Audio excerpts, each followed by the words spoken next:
Bonjour, aujourd'hui on travaille sur un iPhone 8 qui ne s'allume pas.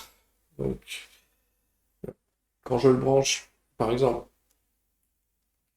si je le branche au chargeur, je n'ai sur le chargeur aucune réaction, il n'y a pas de courant qui est tiré. Normalement il devrait s'allumer hein, s'il marchait, donc il ne s'allume pas. Et ben, on va essayer de le diagnostiquer et de le réparer. Voilà, allons-y.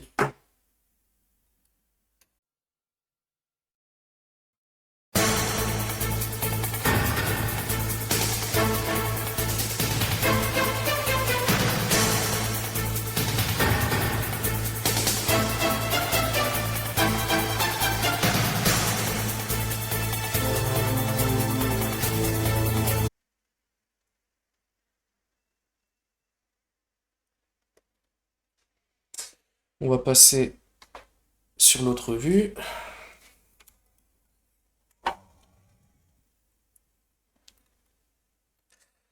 Voilà, l'alimentation est là. J'envoie une tension.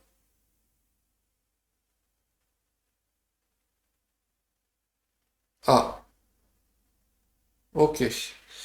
Donc là, on voit que, donc, au début, ah, d'accord. Donc j'ai du courant qui est tiré, et alors ça monte d'un coup quand je passe 3 volts. Et alors là, en fait, il est en train de, non, non, j'allais dire, il est en train de démarrer, mais c'est pas le cas, parce que je voyais l'aiguille qui bougeait, donc je pensais qu'il était en train de démarrer, mais non, non, il démarre pas. Mais en tout cas, il tire du courant sans que j'ai appuyé sur le bouton. Alors si j'appuie sur le bouton, qu'est-ce qui se passe? Non, aucune réaction supplémentaire, mais alors le courant est instable, c'est assez bizarre. Ah, attendez une seconde. Coup de téléphone. Je mets la vidéo en pause. Ok, donc désolé pour l'interruption. Donc voilà, on disait qu'il y avait du courant qui était tiré avant que j'ai appuyé sur le bouton. Et on a déjà expliqué cette situation. Ça veut dire qu'une des alimentations toujours présentes euh, a probablement un court-circuit. Et donc, alors je vais remontrer hein, sur le schéma. On- mais on se rappelle que ces alimentations-là, c'était VDD main et VDD boost.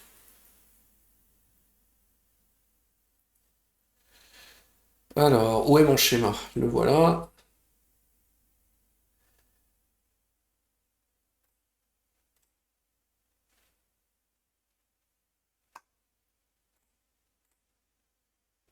Non, on le voit pas.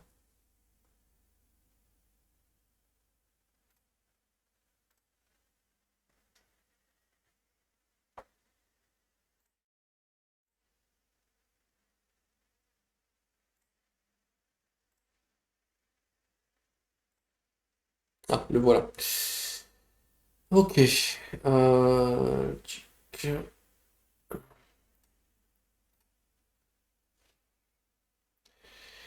Et donc,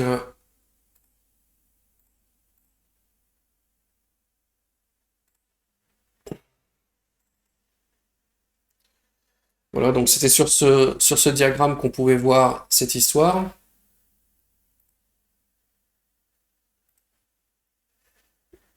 Les alimentations toujours présentes sont celles qui sont présentes avant qu'on appuie sur le bouton. Et donc, dans ce cas-là, c'est ppbat VCC, pp VDD main,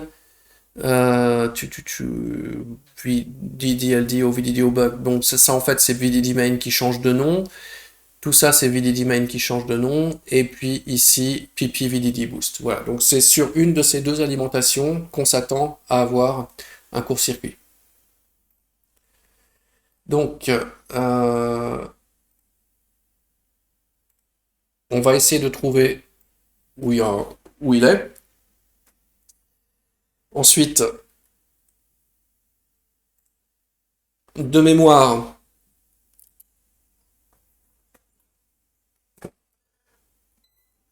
De mémoire, moi, sur l'iPhone 8, je sais que ces deux condensateurs-là sont sur VDD main, donc je vais commencer par les tester. Et comme vous voyez, j'ai 0 sur cette ligne-là, sur VDD main. Donc, et puis j'allais dire, ils ont, ils ont quand même pas une très belle tête, ces condensateurs. Donc peut-être qu'on a tout de suite trouvé le problème, je n'en sais rien. Je me demande, est-ce que ça vaut le coup d'essayer? Ouais, pour gagner du temps, ça vaut le coup d'essayer tout de suite, de voir si c'est un de ces deux-là. On va tout de suite le faire à la colophane. Avec un peu de chance, on a trouvé le problème et c'est réglé tout de suite.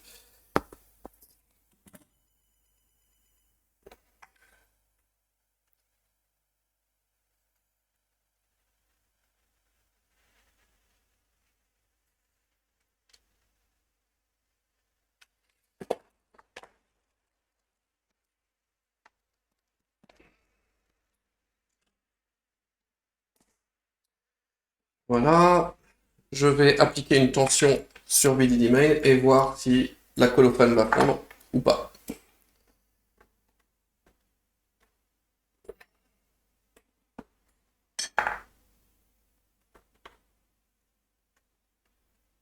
Alors, comme j'avais déjà expliqué, je ne veux pas appliquer la tension directement sur les condensateurs parce que l'électrode va chauffer.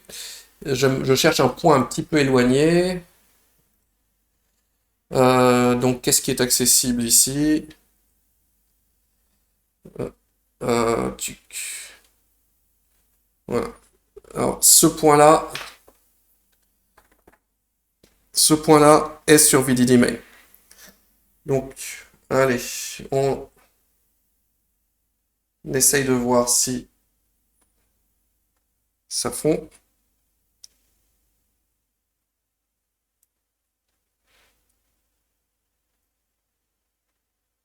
Non, et alors comme on peut voir, l'intensité qui est tirée... Attendez.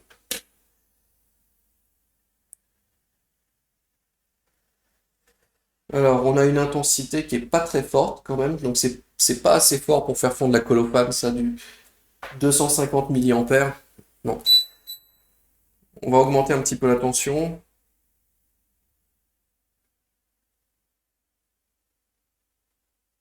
Non. Bon, donc c'est pas un de ces condensateurs. Ouais. Donc vous voyez, c'est pas un de ces condensateurs qui pose problème. Bon, c'est dommage parce qu'ils avaient pas l'air très beaux. Bon, donc c'est probablement autre chose. Donc on va démonter toute la carte pour essayer de trouver.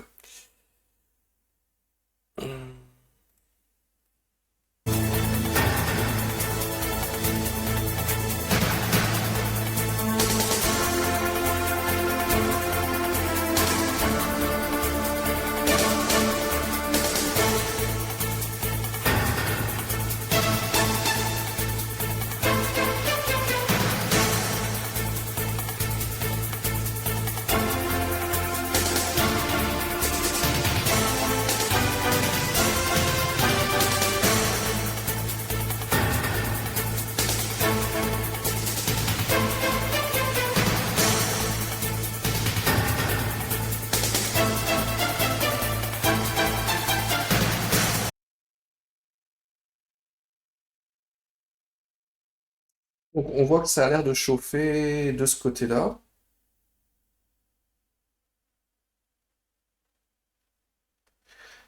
Alors on ne sait pas si c'est de ce côté de la carte ou au verso. Donc je regarde la température. Ici j'ai 34, 35 degrés. Bon. Et on va essayer de regarder si c'est plus chaud quand on... de l'autre côté. Ah tiens. C'est une carte, c'est un téléphone reconditionné. Alors, de l'autre côté, on sait que on a VDD main ici sur ces condensateurs.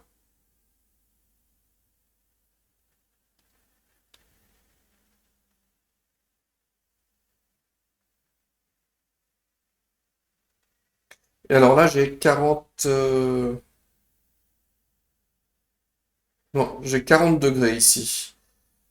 Donc j'ai l'impression que c'est plutôt de ce côté-là que ça chauffe. Que l'autre côté, on avait 35. Donc on va regarder sur le diagramme qu'est-ce qu'on a à cet endroit-là, des deux côtés de la carte, et essayer de décider où est-ce qu'on va attaquer.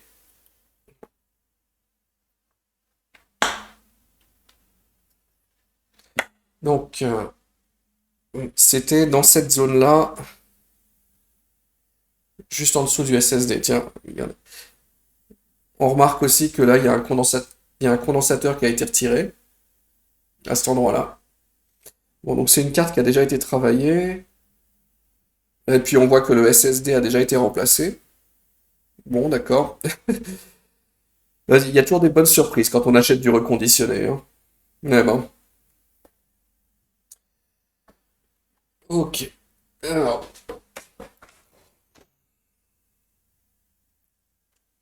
donc on regarde le schéma.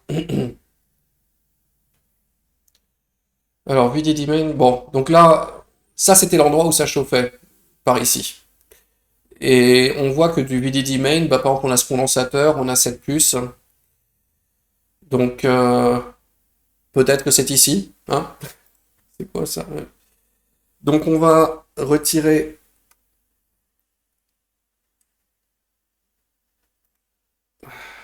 l'autocollant.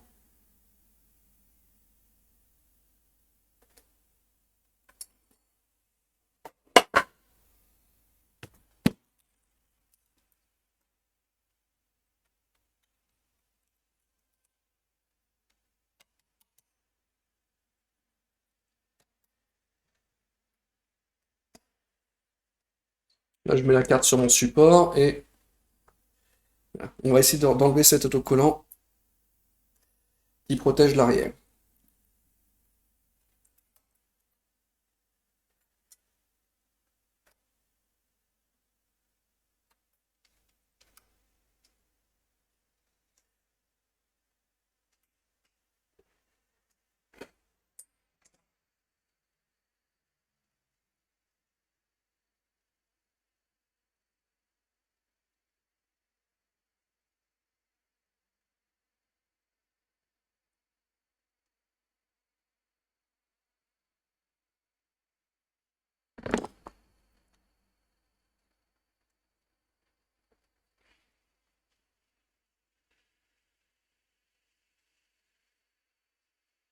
D'accord. Alors, l'autocollant a déjà été enlevé par le passé, ça se voit.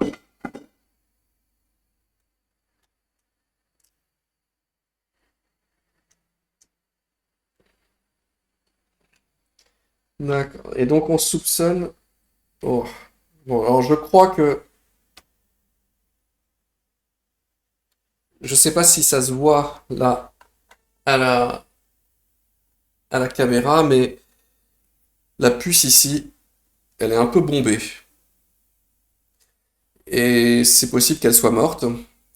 Et donc il faille la remplacer.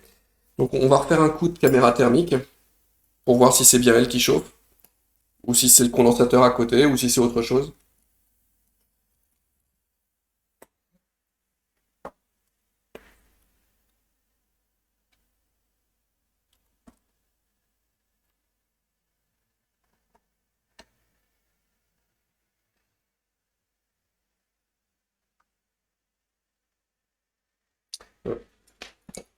Donc ça serait cette puce-là que je soupçonne.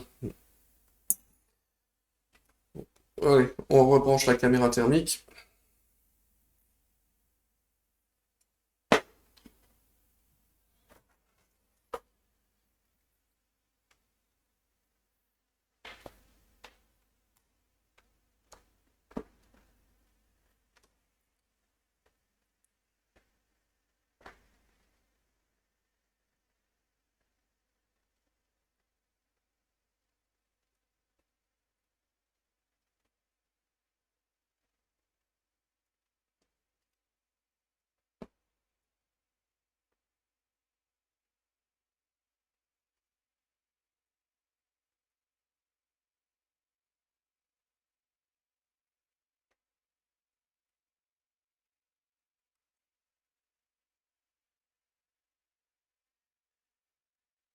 Ok. Et on va envoyer une tension sur VDD main. Alors, par exemple, alors, ces deux condensateurs-là, ils sont dessus. Je viens de regarder sur le schéma.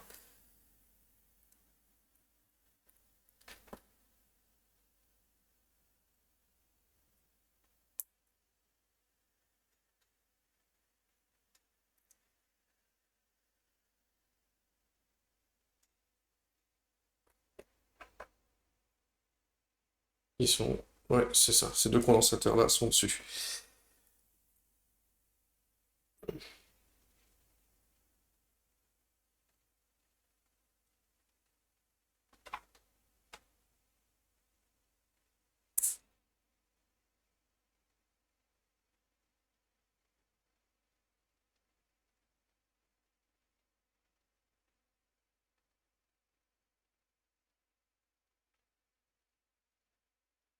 Ouais. On voit bien que cette puce chauffe. Ouais. Bon. Donc on va remplacer la puce et on va espérer que ça règle le problème.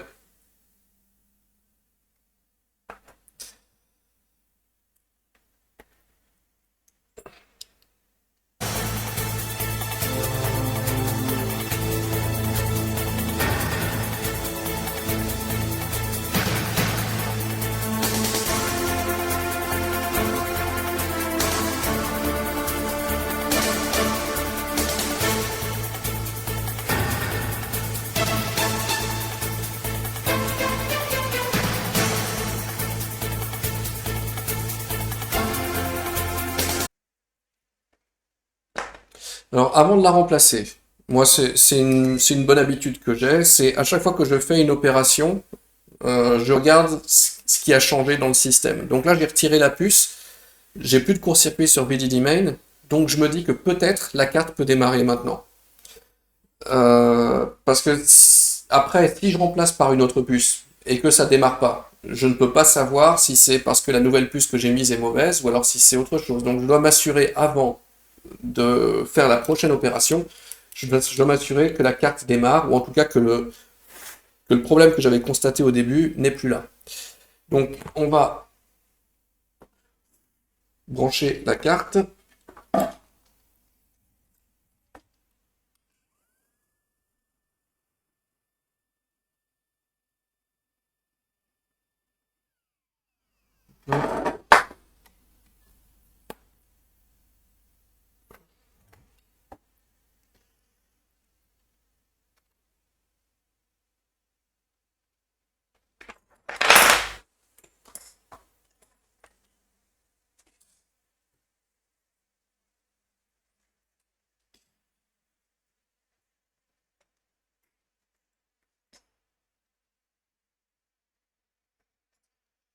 Et on va regarder ce qui se passe quand j'appuie sur le bouton.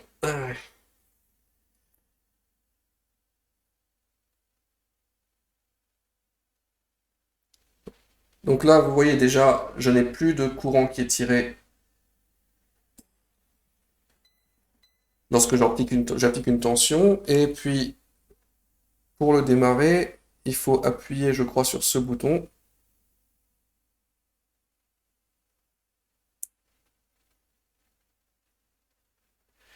Et on voit que j'ai un démarrage normal. Ok, donc c'était bien ça qui causait le problème. Donc on est bon, on remplace la puce.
Voilà, le téléphone semble fonctionner. Donc, a priori, c'est réparé. Moi, je vais continuer de tester les fonctions. Et puis, s'il y a un problème, ben, je continuerai la vidéo. Mais a priori, on s'arrête là. Donc, merci d'avoir regardé. Et puis, à bientôt.